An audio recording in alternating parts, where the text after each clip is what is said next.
I have a previous video that's called It's All About Me. And the idea is, of course, that there's a certain phase on the spiritual path where you need to focus on your personal growth. I talked about the 144 levels of consciousness, and between the 48th level where you start the spiritual path and the 96th level, you are focusing on your personal growth, and one of the main goals is to raise yourself above the pull from the collective consciousness. So you're literally building a rocket, a spiritual self that helps you rise and free yourself from this pull from the collective consciousness where you grew up, and even for mankind as a whole. So this is a necessary phase. But I've said it's just a phase, and at the 96th level you need to pass a critical initiation and stop focusing on the self, because the goal is not to continue to build on this self, to continue to make it more and more advanced. You actually need to shift into another phase where, in a sense, you're starting to dismantle that self that you have built. And that's why this talk is entitled, It's Not About Me.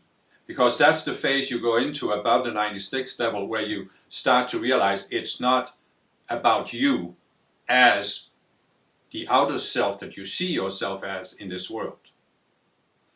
And so just to get a little bit of a perspective on this, there's a very common pattern that you can see. I'm not saying everybody goes through it, but certainly many people I've noticed, myself included, went through this. So we grow up in an anti-spiritual society. We never hear anything about a spiritual path. And we feel we are outsiders. We might even feel we are put down, even by our own family, or certainly by the religious people in our society, and by the scientific materialists, because we are spiritual. We are spiritual but not religious. And so this builds this sense of incompleteness or inferiority. Then at some point, often when we're young, we find a spiritual teaching, a spiritual movement, a spiritual guru. And now we shift, because now everything that we sense intuitively is now being validated by this spiritual movement. There is a spiritual path. We are spiritual people. We are here to walk that path and reach higher levels of consciousness, and we are here to do something positive for the earth. So all of a sudden we shift from feeling inferior to now beginning to feel superior. Instead of being outsiders, we now feel we're special. We have a special mission. I'm not saying there's anything wrong with it. I'm just describing the dynamic. But I have, in previous talks, I have talked about how when we go below the 48th level of consciousness, we go into separation. We're not actually separated from our higher selves, but we have lost the connection, the intuitive connection to our higher self. So we feel separated, we feel alone, we might even feel abandoned. And this is an unbearable state of mind. So in order to compensate for it, to compensate for this sense of incompleteness or inadequacy, we start to build a self, a worldview, an image, a sense of self as being special in this world. And it compensates for this sense of incompleteness. It's a compensation game, as I called it. And so what we can say is that the entire planet is very deeply infused with this dynamic. And you can see any number of people out there in the world who are trying to build themselves up as being special because of some characteristic in this world. They are special compared to other people. You can go back to the Old Testament and see the Jews. They are God's chosen people. Not only are they God's chosen people, no, they have the superior God, the one and only God, and they are the chosen people of that God. But you see many other people who do the same.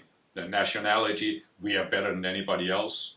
You know, in England, in the 1800s, they used to think that one Brit is better than 10 foreigners. Or was it 20? I don't remember.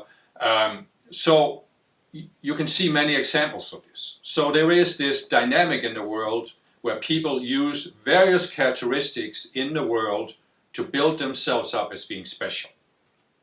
And we grew up with this. We have experienced it in many past lifetimes. It's inevitable that it affects us. We have, as I said, we have these subconscious selves that are trying to find some reason in this world to make ourselves feel special. Nothing wrong with it. I mean, there's nothing wrong with it in the sense that it's within the law of free will, and it's an inevitable consequence of going into duality. But there's something wrong with it in the sense that it limits us. And as long as we are trying to build ourselves up as being special in this world, well, we can't ascend, can we? We can't leave the earth behind because we have this need to feel special. And if we feel special, how can we leave it? How can we leave that sense of being special? So here we come. We have this dynamic. We now discover a spiritual teaching and a spiritual guru. And of course, we are going to use that spiritual teaching to reinforce the sense of being special and build the sense of being special. And in a sense, you could say that from the 48th to the 96th level, it's natural, it's not inevitable, but it's pretty common that we use that spiritual teaching and our progress on the spiritual path to build it in. We are special compared to other people. I had that myself. I can see how for the first 20 years of my spiritual path, this was the driving force. This was my main motivation, what drove me to strive and put in this effort on the spiritual path. And I had a clear sense that I was special because I was willing to put forth this effort. In the second spiritual movement, as I described, my first wife and I moved from Denmark to the United States to live near the headquarters of the movement. And there were not very many people from Denmark who had done this, so naturally I felt I was one of the few who had been willing to do this, and this made me special. And then I still lived there at the headquarters, went through all kinds of outer difficulties to make a living and stay there, but I gave all of these decrees, I took these courses, I went to these conferences, and because I did all of this and made these sacrifices, I was very special. So you see this, a common pattern that people do this. And it can cause some people to go into this phase, and we might say it's just an innocent exploratory phase, but they're trying to find something that makes them special. One common way is astrology. If I have some special astrological configuration, that shows I'm a spiritual person. And I'm meant to do something special here on earth. Then there's numerology. My parents, they may have chosen my name completely at random, but if those numbers add up to something significant, then that has a significance. Some people go to psychics, remember many years ago meeting a man who, he was very depressed at the time, didn't really feel like he was going anywhere, but he had had a psychic reading and had told him that sometime in the future, he would be the one who brought out this healing method of using light to heal. And that made him feel special. And many other things like this. Basically you can say that a lot of people go to these psychics or they get readings. Some even think they get readings from ascended masters. And it all has this purpose of, how am I special? You're really going through this phase where you're saying, I have a need to feel special. How am I special? Show me how I'm special. And of course there are spiritual gurus that have taken advantage of this by saying, you are special because you are doing what I tell you to. Whatever that is. If you give all your money to the guru, you are special. If you have sex with the guru, you are special. If you endure all kinds of abuse in the spiritual movement, it just makes you special. So we have this, and it can actually become not only obsessive compulsive, it can become dysfunctional, where you actually allow yourself to be exposed to abuse that you shouldn't allow yourself to be exposed to. But it's all this desire to be special. And in my first spiritual movement, they had no teachings about this. They really didn't have any teachings about ego or psychology. So the movement kind of reinforced this sense that because people are in this movement, they are practicing this efficient technique, because they're taking all these expensive classes, they are very special. We are saving the world. In my second spiritual movement, they also had the same dynamic. We are very special because we have recognized the highest spiritual teaching on the planet. We are willing to make all these sacrifices and give all these decrees. And therefore, we are saving the world for Saint Germain and bringing in his golden age. But the second spiritual movement did have teachings about ego. Didn't have the concept of the separate selves that I've given here, but it did have talks about ego. They called it the dweller on the threshold. But nevertheless, there was something we had to overcome. And one of the things we had to overcome was spiritual pride. And of course, if you feel really, really special because of all the spiritual things you've done, you build a certain sense of spiritual pride. You can see it in Christians that feel they're special. You can see it in other religions. You can see it in many spiritual movements. They feel they are so special. And it's a certain vibration you go into. You can actually learn to recognize that vibration.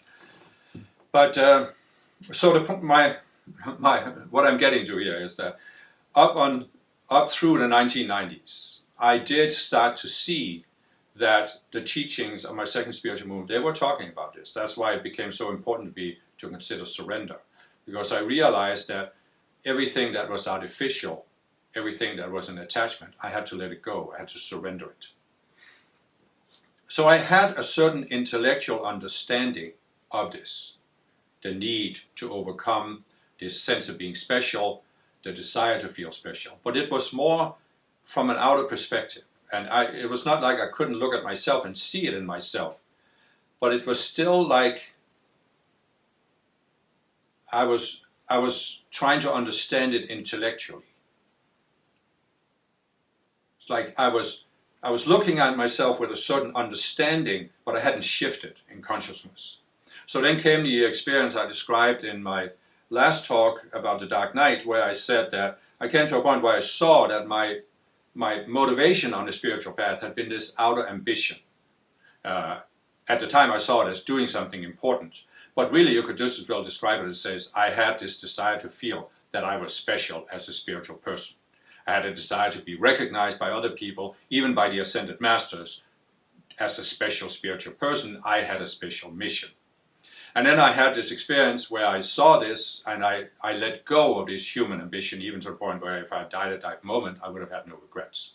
But this was, and this felt like an important breakthrough for me, and it was. But it was really just the start of a longer process that has been going on, and probably is still going on, where I started to overcome this very subtle dynamic, of wanting to feel special because of what I'm doing.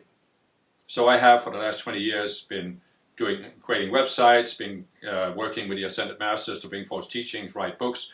And all along, I have had to deal with this dynamic where I'm doing this work, but I can't allow myself to feel that I'm special for doing it. And it's an enigma we have to deal with on the spiritual path. But what I'm trying to say is, the spiritual path has these distinct phases. And there is that phase where you are building a spiritual self, a sense of spiritual identity as a spiritual person. And it's natural part of that you build this sense of being special. But then from the 96th level to the 144th level, you have to overcome any sense of being special or wanting to be special. Why? Because the higher levels of the path is a path of reuniting with your higher self. So I've said, below the 48th level, we feel separated from our higher self. In reality, the conscious self is an extension of our higher selves. But when we go below the 40th level, we lose that connection. So that's when we build a separate sense of self as a worldly self. We build a worldly sense of identity. And this has this desire to be special, but we're using things in the outer world. I have more power, therefore I'm special. I have more money, therefore I'm special. I'm smarter, I know more about quantum physics than anybody else, so therefore I'm special. All of these outer things we feel, we build. We're taking things in the world and building this sense of being special. Then we discover a spiritual path at the 40th level, and we walk up towards the 96th level. And part of this process is that we are actually increasing our intuitive sense of connection to our spiritual self. But we are also building a new self, a spiritual self, where we feel I'm special because I'm spiritual, because I'm doing this in the spiritual, I understand this spiritual teaching. So it's not so much it's not things in the world that gives us a sense of being special, but it's things relating to the spiritual path and the spiritual growth. But the dichotomy we are in, the dilemma we are in, is that on the one side we are increasing our intuition, our connection to our higher selves, but on the other hand we are building the spiritual self. And this spiritual self is still in the world. It may not be worldly things that we use to build a sense of being special. It may be things related to the spiritual path, but it's how we see it at the time. As I've said several times, when you are in a lower level of consciousness, you can't grasp what it's like to be at a higher level. So as we're walking from the 48 to the 96, we're using whatever perception filter we have to project onto the spiritual path, and we're saying, this is what makes us special. So there's a dichotomy there, and the choice we face at the 96 level is, will we abandon this desire to be special as spiritual people and really focus on increasing our, not only our connection to our higher self, but our sense of oneness with our higher self. So that's why you could say that from the 96 level on, you're actually dismantling any kind of self that's based on not only the things of the world, but even how we look at the spiritual path from a worldly perspective. Any image we have of the spiritual path. And we are shedding these outer images. You can say that the conscious you, below the 48th level, it completely identifies itself with and as that worldly self. Then from the 48th to the 96, we go through a process of saying, oh, I'm not that. I'm not that worldly self. I'm this spiritual self. But about the 96th level, we come to the point where we realize it's not about me. It's not about this outer self and validating this outer self, having a spiritual teaching validate the outer self. It's about using the spiritual teaching to overcome the outer self, saying, oh, I am not that. I am that, the spiritual self. And of course I'm pointing up because normally we think the spiritual realm is above us, but actually the kingdom of God is within. Your connection to your higher self is inside. And so what basically we're doing is we're shifting our sense of identity from being identified with things in the world. Now we are identified with spiritual things, but we let go of that sense of identity too until we start identifying more and more with and as the higher self, our own higher self. And this means that we gradually, as we walk from the 96th level and up, we gradually overcome this need to feel we are special, even as spiritual people, and even the sense of we are special. In other words, I've talked about dualistic extremes, right? And I've said that you can really only feel special compared to other people, or compared to some kind of standard that says, this is how you're supposed to be as a spiritual person, and if you live up to that standard, you are special. If you don't, you are not special.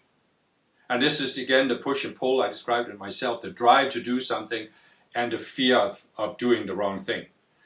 So, gradually that whole dynamic starts to fade away. And there comes a point where you realize, you simply have a breakthrough where you realize, it's not about me. And what you mean with that is, it's not about me as that outer self I have seen myself as. It's not about validating that outer self. It's not about making it seem spiritual. It's not even about getting it into the spiritual realm. Because as Jesus said, only the person that descended from heaven can ascend back to heaven. Only the conscious self, the conscious you, can rise back up into full union with your higher self. None of this sense of self, sense of identity you have created while you were in this world, while you were in these many embodiments, none of this can rise up. It's not a matter of perfecting the soul or the outer self so it can gain entry into heaven. It's a matter of letting it go, overcoming all sense that you need to be special. And it just falls away. You stop comparing yourself to others. You even stop comparing yourself to a certain standard. And that's why it's important to realize at a certain point that any spiritual teaching has a certain limitation because it's expressed in words. And there can come a point where even the concept of a spiritual path becomes a distraction because you're always looking to go somewhere that's way up there. And there comes a point where you simply have to allow yourself to recognize, but I have actually made progress. I have actually made progress on the spiritual path. And that's what I came to after I had that experience where I said, I surrendered my outer ambitions. And that's when I recognized, but I have actually made progress on the spiritual path. I have certain experiences, I have a certain knowledge. I can actually do something. I can actually help other people. And that's when my sort of the more active phase or creative phase of my life plan started. And I think it'll be the same for many spiritual people because, again, I talked about it before. In this age, there are meant to be many spiritual people that demonstrate to the world a higher state of consciousness, a different approach, that we are not identified with these outer things. We are spiritual beings. Many people are meant to demonstrate this. And what does that mean? Well, I'm not the only one meant to demonstrate this. So I don't need to feel that I'm special or more special than anybody else. We are all here as a group of people to demonstrate this. And as long as we are driven by this dynamic, where we're trying to set ourselves up as being spiritual and being seen as spiritual people by other people, or even as a spiritual teacher or spiritual guru, what are we doing? Well, we can't cooperate, right? We can't work together. Because we're driven by this need to be special. I have to be more special than that other person. And when that falls away, first of all, it's internally it's a great sense of peace, but I also think we can relate to each other in a different way. We don't have to have this dysfunctional dynamic of who is more advanced or who's the ultimate spiritual guru. It becomes meaningless at a certain level of consciousness. So what I wanted to say with all of this is, there is a phase where you focus on yourself as you see yourself. It's all about me and your growth and your change. But there comes a point where you shift, and now it's not about me anymore. And you actually realize that the outer self had an ambition, as I said, of making itself so sophisticated that God would let it into heaven. God simply had to let it in because it was so sophisticated. And that is vanity of vanities, all is vanity. It's never going to happen. You're not going to force your way into heaven, no matter how sophisticated you are. It's letting go of the desire, the need to be special, that's going to free you to unite with the higher self. And you come to a point where you can do something on earth, but it's not driven by this outer self that has this ambition of being special. It's actually your higher self is doing through you. And that's what I described before. Jesus came to the point where he said, I can of my own self do nothing. I can of the outer self do nothing. The Father within me, the higher self, he doeth the work. And that's when you can come into a whole different approach to doing something on earth, doing your spiritual work, whatever it is, whatever is your gift that you are here to bring forth in this. And I'm not saying there is any standard for it. It doesn't mean you have to do what other spiritual people have done. It's very, very individual.